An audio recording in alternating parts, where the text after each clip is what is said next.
So yun mga boss, no, meron tayong ginagawa ngayon.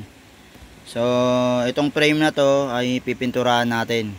Ayan, bali nakatapos na kami ng isa kanina, yung mas maliit dito.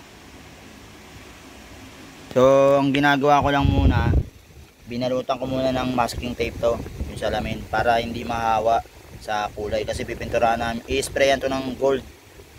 So babalutan ko rin ng dyaryo para hindi siya mapinturahan. So yun lang, mamaya papakita ko sa inyo.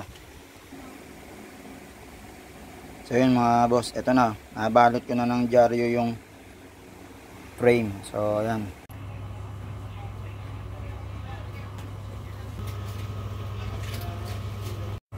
At ito na nga mga boss, no, tapos na nating pinturahan yung mga frame. So ayan, tatanggalin ko na lang yung tape nyan. Ito yung isa.